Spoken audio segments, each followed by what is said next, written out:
So good morning students, how are you all? So in previous class I have completed lesson number 18. Now this is time to complete lesson number 19, the United Nations. So let's start the lesson. I have given exercises and question answers also of this chapter along with this video. So you write that exercises, question answers, and after completing your work you check your spellings. So first of all you open page number 132. This is checkpoint. First one, fill in the blanks.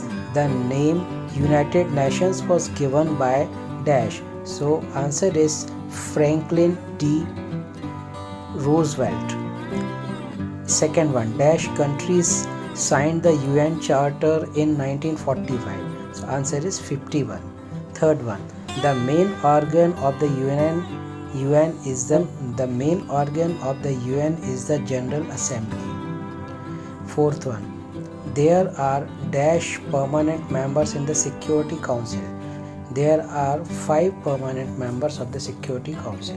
Page number 134. Exercise number A. Tick the correct answer. First one, the United Nations was formed after the dash. So answer is D. Second World War. Second, in the General Assembly, each member country has dash. Answer is A. 1 vote. Third one, the Secretary General is the head of the dash. Answer is B. Secretariat. Fourth one, many social welfare agencies work through the dash. Answer is D. Economic and Social Council. Now exercise number B, read the clues, write the names of the UN agencies. So आपको clues पढ़ना है और उसके आधार पे जो UN की different agencies हैं उनके name लिखना है. First one, fight hunger, remove hunger. So it's FAO, FAO. The Food and Agriculture Organization. Second one, education for all. The United Nations Educational, Scientific and Cultural Organization. Its short form is UNESCO. Now third one, right work, right wages. So its answer is the International Labour Organization, ILO. Fourth one, healthy people, healthy world. Answer is the World Health Organization, WHO. Now question answers. Question number 1, see exercise. When and why was the United Nations formed? जब ये United Nations कब और क्यों बना था? So the answer is the Second World War caused large scale destruction. ये जो Second World War था इसने बहुत ज़्यादा नुकसान किया था. The countries prayed and hoped for world peace. और सारी जितने भी देश थे ये प्रार्थना कर रहे थे और ऐसी इनको आशा थी कि पूरे वर्ल्ड में पीस, शांति हो. Representatives of 51 countries met at San Francisco in USA on 24 October 1945.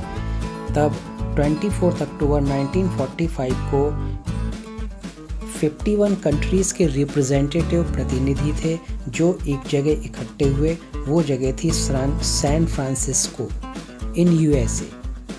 And sign a charter, और एक चार्टर में इन्होंने दस्तखत की. So charter is a written description of how an organisation is to be formed and how it should function.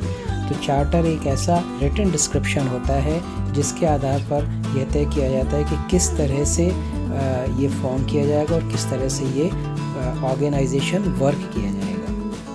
India was one of them, और जिन 51 countries ने sign किए थे उसमें एक इंडिया भी था. This charter created a new international organisation, the United Nations organisations UNO. और ये जो चार्टर था इसने एक इंटरनेशनल ऑर्गेनाइजेशन संस्था को जन्म दिया था जिसका नाम था United Nations organisations UNO. Okay. Then question number 2, What are the objectives of the UN? UN के objectives क्या थे? So answer is the objectives of the UN are first one to promote peace in the world. सबसे पहला इनका objective था कि पूरे world में शांति कायम रखना, प्रमोट करना. To promote cooperation among nations, और दूसरा था कि जितने भी देश हैं उन सभी देशों के बीच कोऑपरेशन करना, एक दूसरे की मदद करना, कोऑपरेट करना. To improve the social and economic conditions of the people, और लोगों की सामाजिक और आर्थिक कंडीशन को, स्थिति को इम्प्रूव करना. Fourth one two protect human rights, और ये जो ह्यूमन राइट्स हैं इनको प्रोटेक्ट करना. अब what are the human rights? So human rights क्या होते हैं? Basic right of every individual to be treated Fairlie.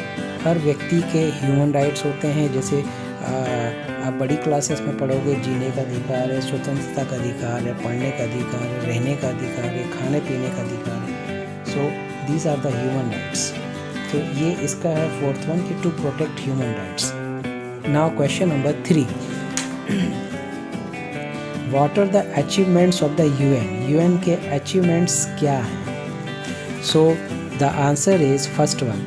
The UN has been very successful in maintaining peace in the world. ये जो UN है वो बहुत सफल रहा है पूरे वर्ल्ड में पीस को मेंटेन करने के लिए, मीन्स शांति को कायम रखने के लिए. Second one, it has been able to solve many international disputes, और जितने भी इंटरनेशनल डिस्प्यूट्स होते हैं, जितने भी विवाद होते हैं इंटरनेशनल देशों के बीच आपसी में, वो उनको सॉल्व करने में ये सफल रहा है. Third one, it has prevented conflict from turning into major wars, और ये जो बड़े बड़े युद्ध हैं उनको भी रोकने में ये सफल हुआ है.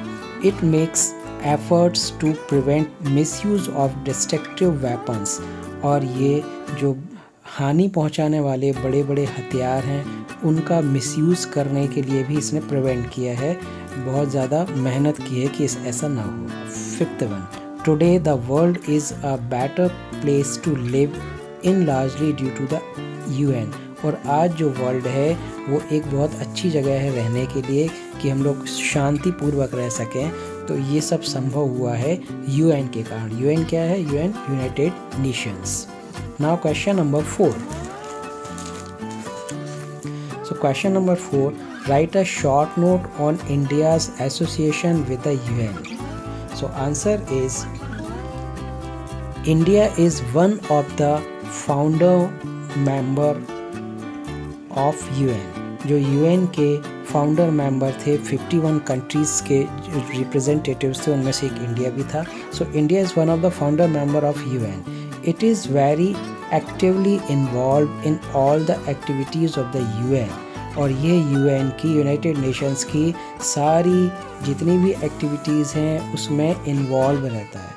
सच एज फर्स्ट वन, कौन कौन सी हैं? First one, India has given full support to the UN's peace keeping effort. सबसे पहले जो UN का सबसे मुख्य मेन काम है कि हमको वर्ल्ड में शांति कायम रखना है, तो इंडिया ने इसको भली भांति सपोर्ट किया है, सहयोग किया कि हमको शांति कायम रखना. Second one, India peace keeping forces are serving in different parts of the world to restore piece.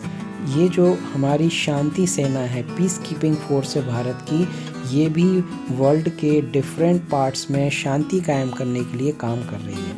Third one, India has always actively participated in the relief operations of the UN agencies, और UN की जितनी भी relief operations हैं, जो 6 उनके agencies हैं, उनमें जो भी रिलीफ के ऑपरेशंस हैं उनमें इंडिया एक्टिवली पार्टिसिपेट करता है, बढ़ चढ़कर हिस्सा लेता है.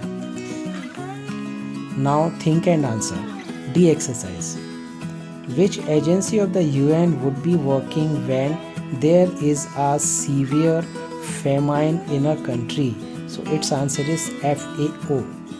Many historical monuments are lying neglected in the country and have to be preserved. UNESCO, UNESCO.